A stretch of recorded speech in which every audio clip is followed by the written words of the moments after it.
Ada mesej daripada utara Malaysia, daripada Syed Jassim. Apa sebenarnya mesej tu? Saya tak nak bincang soal tu, tapi sebab tak apalah. Sebab sebut pasal bukan pandangan peribadi tadi, adakah Tan Sri lihat pandangan Muhyiddin PAS tu sebagai pandangan peribadi yang tidak mewakili PAS? Pasal saya, walaupun dia memegang jawatan tu, saya tak petikaikan soal tu. Saya fikir dia berhak buat pandangan begitu. Tapi macam disebut tadi, dia tidak represent pandangan parti per se. Dia berjawatan, tapi jawatan tu tak kata yang ada parti is dia punya barisan pimpinan tertinggi lah. Presiden, timbalan kader, dia punya Dewan Harian, itu tertinggi. Tak dibuat oleh kumpulan itu. Tapi dah dia cakap begitu. Sebelah saya pun ada juga macam itu. Nak kata dia gatal, tak gatal, dia cakap juga soal itu. Pasal orang dah cakap kan. Nak komen macam mana kan. Bagi saya, tak jadi isu langsung. Tak tahu kenapa orang minat sangat tu. Pasal saya tak fikir pembangkang macam kita orang berminat. Rupa banyak orang berminat nak tahu siapa poster boy, siapa calon Perdana Menteri. Mungkin itu certain degree of acknowledgement that we have that leadership. That we can command. And of course we can administer at the same time. Mungkin tu. Sebab tu dia jadi minat siapa. Tapi tak apa. Saya punya prinsipnya is easy. All these decisions are not made by me. It is a decision of the Supreme Council of Perikatan Nasional. Right? So it now comes into being because they say, well, election, Sabah is coming, the rest is coming. While it is not national will come in 3 years down the line, is maybe for some necessary that you should name who. We will come to that point when we have a meeting soon and we discuss. Is it necessary to announce? Is it not necessary? Who would be? I will accept whatever decision. Gerakan kata akan bangkitkan isu tak itu apa. Dalam mesyuarat PN yang dia akan dah cakap datang. Juga kat luar. Dia nak cakap lagi, tak apa. Kita ni tak ada nak bergaduh apa-apa. Tapi patutnya ada terkawal sedikit lah. Pasal dia dah cakap itu, dia kata nak bawa. Tak apa, bincang. Dan saya tunggu. Dan kita bincang sama-sama. Kalau dia kata si Anu ni patut, okey. Kalau setuju, kalau ni, okey. Jadi tak ada masalah, tak ada nak rebut apa-apa pun di situ. Semata Sri, walaupun dianggap pandangan peribadi kan, tapi kalau datang coming from Muhyiddin PAS, mungkin sekurang-kurangnya mesejnya mungkin akan disampaikan kepada ahli-ahli PAS di bawah. Tak apa, it's okay. Dia bercakap tu ada asas apa dia kata PAS parti yang lebih besar. Tapi sama ada macam sekarang ni, PAS parti lebih besar. Contoh je lah. Dan saya dah sebut tadi, tapi mereka lebih rasa selesa untuk memberi kita Bersatu lead role.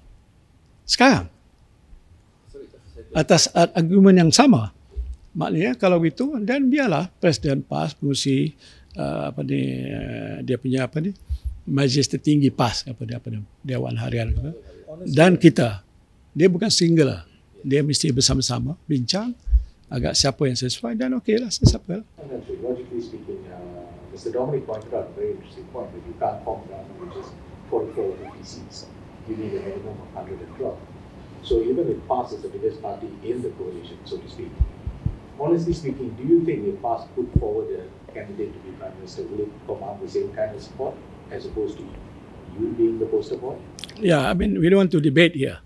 Right? I think that it's not fair to debate here, yes or no, and talking to me as a party to it, I think so is not fair. Let them debate and discuss. I can be out of the meeting room to say, you discuss. Decide. I think past leaders too are forward-looking people. Don't underestimate their intelligence in terms of politics. Obviously, they've been there for many years. They have been running government before. They have been with me also before. So don't underestimate. When someone says something like that, there is a certain basis. But at the end of the day, it's the leaders in Perikatan that make the decision for the better good of the parties, of course, the nation. Right? I mean, for example, if you want to name someone, you have to evaluate. For example, whether this guy, one, is not only accepted by us in general, what does the people outside there think? You and every Malaysian think. Is it okay? Not okay. Because at the end of the day, it's not the party that vote us in. It's the people that vote you in. And if you don't trust that guy who wants to lead, You think you can win? So I think we have to be very pragmatic. It has to be based on a proper understanding of what are rakyat's thinkings and demand. Apalagi capability, ability, knowledge, management, all come to be. Right? I don't say because I had all those things. Yalah, saya boleh kata kalau gitu, tapi orang kata, Muhyiddin angkat dia. Tak ada, saya tak ada kata. Just on a very objective basis. That will be. I don't think it's something, a matter that will be difficult to deliberate. I will want to, even in the next meeting, ask them, you decide. I will accept. I don't want to say what I think about it. I will accept whatever decision. I think that's how we work. 3 minggu lepas lah kita ada interview dengan Peja lah kan. So kita tanya juga Peja lah tentang calon Perdana Menteri daripada PN. So Peja cakap kalau siapa yang ada cita-cita, lupakanlah. So mungkin timbul tak soalan. apalah. Yang tu itu yang trigger. Muhyiddin cakap, yang ni Vice President saya cakap. Ada salah? You kata salah? Dia asas-asas tu ada. Tapi tak penting.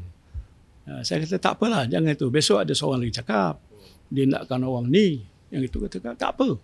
Kalau ramai lagi nama, lagi bagus. Banyak tokoh.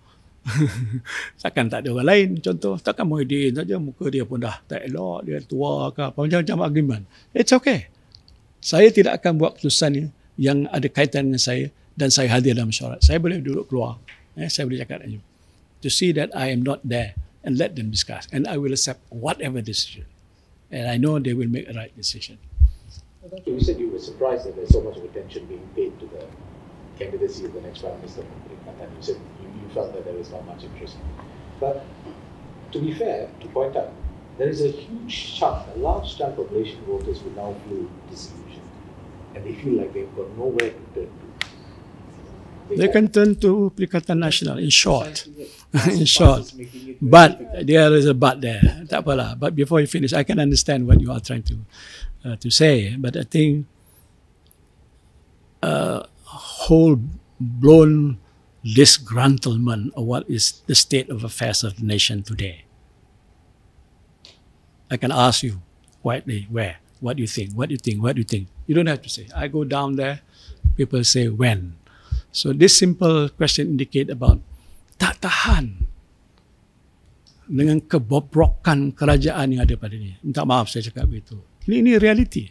Do a proper survey Malaysia kini. Take sampling of 1,500 people, whoever it is, cross-section Melayu Cina India. I bet you the outcome will be. Because so many of think tank group have done that so. Because they are disgruntled, they were not unhappy. What has been promised by Anwar has never been fulfilled, realized.